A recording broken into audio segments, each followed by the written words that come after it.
3 o'clock in the afternoon or something like that.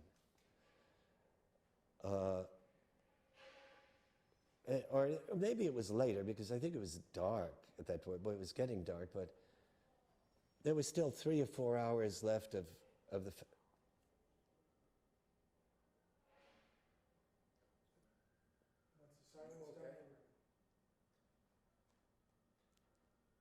So when it was my job to go to Bobby and say, Bobby, this is, you're not going to be closing the show, not by a long shot. And he said, that's crazy. He said, people are going to be really upset about that. Number one, it was disrespectful, because the one thing that we did know was that if you're first on the bill, you close the show, and that's the tradition. And that was a way of showing you've brought a lot of these people out. And the point he was making, that a lot of people who were not aware of the way they were programming it were just coming for the last couple of hours or 3 hours, would miss him. And they'd be really angry. They say, but I came to see Bobby. Well, I said, Bobby, I can't do anything about this. He said, I'm just fed up, I'm just going to sing 3 songs and get off. I said, I really think that's a terrible thing to do. You gotta, if you're going to sing those 3 songs with the band, people look at it, they'll be affronted, Go out, sing a couple of songs acoustically, and just say, I've been experimenting with this form that I'm finding wonderful, and I want to share it with you, and that's that. Well, God knows Bobby was never one to be, to suck up to an audience or anybody, And he was very upset about this. This is my recollection anyway. And he got on stage. Now remember, in those days, we did not have monitors. Yeah, they just didn't have any monitors. Today, the monitor system is so acute that they put these little speakers in their ears, and it's highly complex, and each performer has a different mix, and that's so they can stay together. The other reality is that it's mic'd in such a way that the mics have a very tight pattern. So only what's right in front of them is heard, and then this far away you're not going to get heard so much, and from the sides. It's called rejection. Rejection of the sound, rejection of the field. So the amount of leakage was awful. And that meant that you could hear the drums on the vocal mic, and separating it out was impossibly difficult, and they didn't have monitors, so they were kind of flying by the skin of their teeth to get their sound together. The first 2 songs, as far as I'm concerned, were just garbled. Now, why do I know? Because I mixed the sound for pretty much the whole festival each year. That was, I was producing records, and I knew about sound, and it sounded great, and I loved it, and sound is something that I was passionate about. And I would run up and do an intro and whatever. I did a lot of the intros.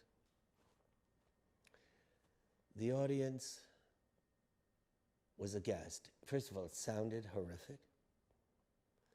Don't be fooled when you hear Maggie's Farm, which was the only one that really sounded okay, and it's a great song. But the remix on that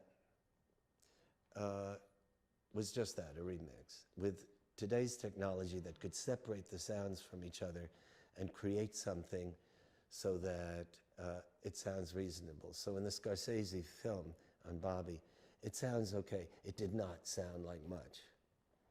So number one, we have Bobby breaking one of the cardinal rules: don't cop out, don't betray the sensibility of what it is that brings us together, because If it's acoustic, it's for justice and peace and blacks and whites together. If it's electric, you've sold out. And you'll do anything. With Peter, Paul, and Mary, and I'm going back to that for a second, when Columbia Records said, you got to change your repertoire, the repertoire they wanted to change was Where Have All the Flowers Gone? If I Had My Way, 500 Miles, If I Had a Hammer. That's the repertoire they thought was not so good. Albert Grossman took us to a place where it was barely a company, and we could have all the prerogatives we wanted. It was a little studio lot that was a company that was very much in the red, called Warner Brothers Records.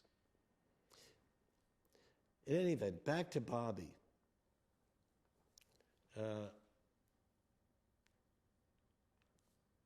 The audience was outraged.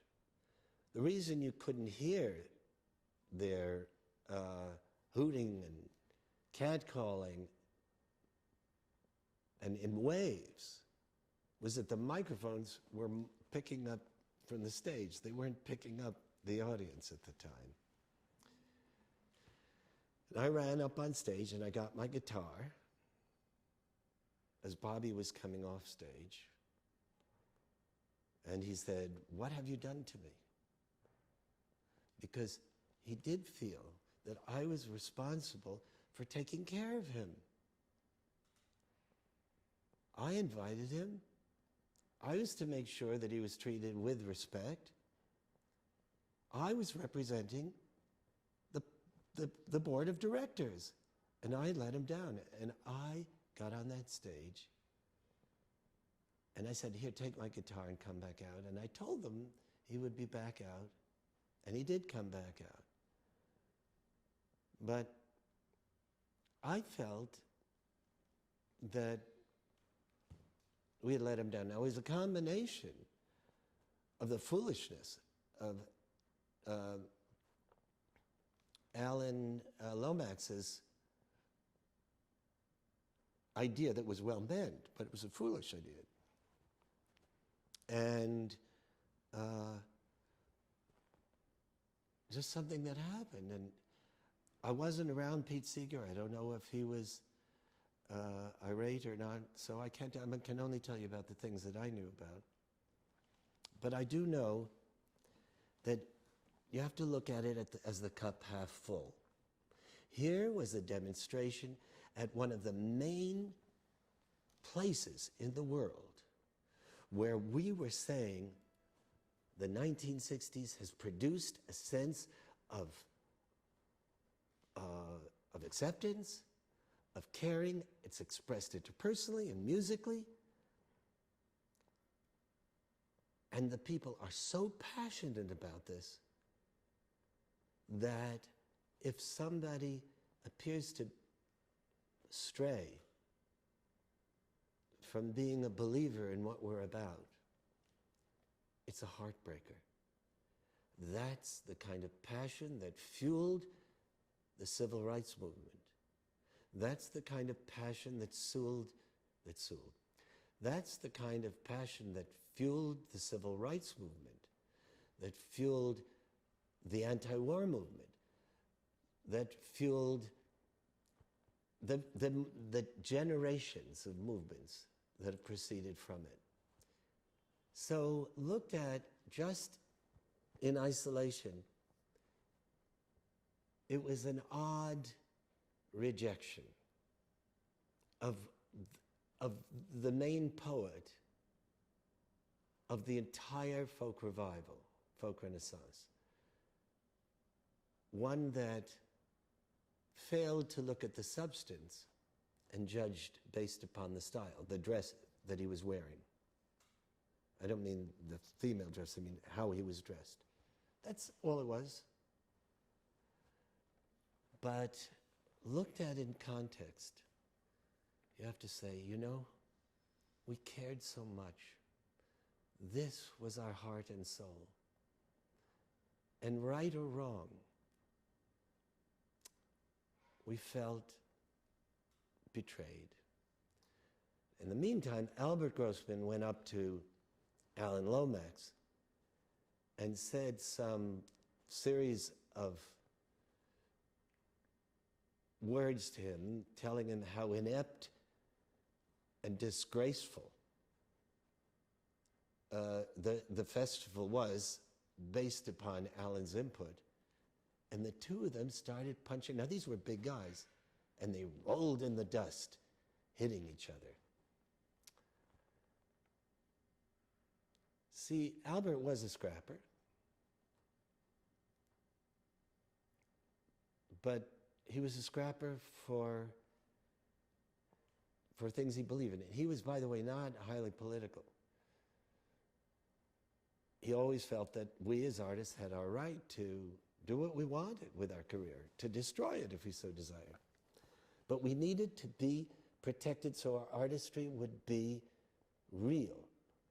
Now, here's another reality about the Newport Folk Festival that you should know. At a certain point, I felt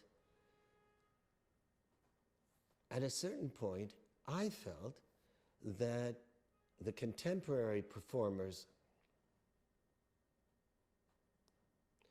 here's another aspect of the Newport Folk Festival you should know about. At a certain point, I felt that the contemporary performers who were coming up in the ranks, who were singing not as emulators of a traditional style like the New Lost City Ramblers. These were college-educated guys who were singing in the style of people who were not their culture, but that was legitimate. That was a wonderful thing to do. But for Peter, Paul, and Mary, for Joan Baez, for the Weavers, for Pete Seeger, for Judy Collins, we were singing as ourselves. We were part of what the folk process is about.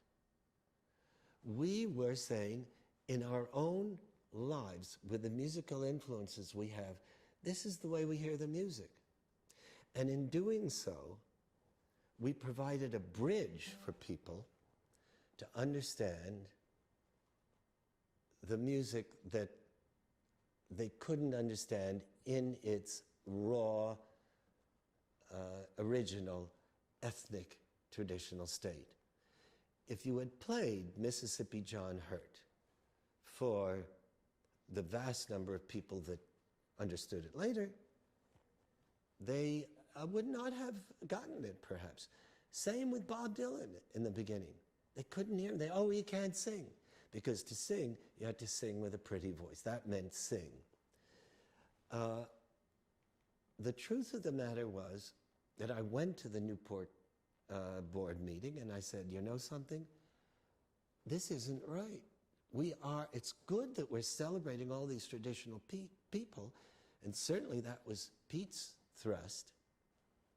But I think it's really wrong not to recognize wonderful new singers and songwriters at that point who were coming up in the world who had no place on the festival because they weren't big enough to draw the crowds, nor were they important enough in terms of the ethnicity of the music to be asked. He said, give me a concert so that we can at least acknowledge them. I'll book it, I'll host it, and we'll call it the New Folks Concert. And to that, people like Buffy St. Marie were invited, Tim Hardin, let me see. And to that concert, people like Tim Hardin, Buffy St. Marie, God, there were so many people. Let me think. Let me try and remember who they were. Okay. Eric Anderson, Buffy St. Marie, Tim Hardin, Jim Quiskin Jug Band. Oh God, I can't even remember the number of people. The Blues Project. Who were they? No, Ian and Sylvia were invited to. I don't think they were on the New Folks, but they. Let me try and say it so I give you at least a. Yeah, uh, the new emergent singer-songwriters were invited to the New Folks concert, and it was there that they started to be acknowledged, so that there were people who were singing in the vein of Peter, Paul, Mary, and Judy Collins, etc., who were beginning to get their recognition. Are you going, Luz? Okay, sweetheart, thanks. Okay, now if you're going to talk, you better be... he's text messaging. Okay, thanks. All right, I got it. Okay, here we go. Guitar in right position and... Okay. Okay. So I felt that it was really inappropriate and unfair that people who were contemporary singers and singing as contemporary singers rather than in the folk traditional genre were not being recognized in terms of the new voices. So in order to have them find a place at the festival, the Newport Board acceded to my request to having a concert on Sunday afternoons called the New Folks Concert, and new people were invited to perform by myself, because I was out there meeting them all the time, and that would include Buffy St. Marie, Eric Anderson, Tim Harden, Jim Quiskin Jug Band, Blues Project. Many, many artists found their first platform for their recognition.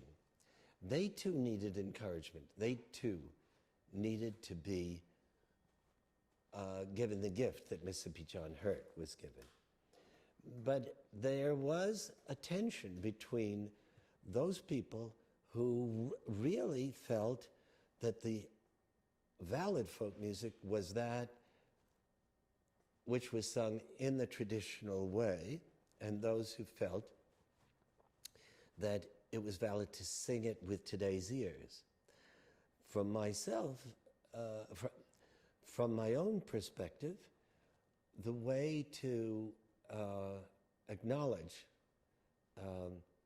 validity in folk music, because there's a cross-pollination of musical styles. When radio came in, there were no ethnically pure musical forms anymore. Everybody was hearing other people's music. And so I think it's a matter of taste.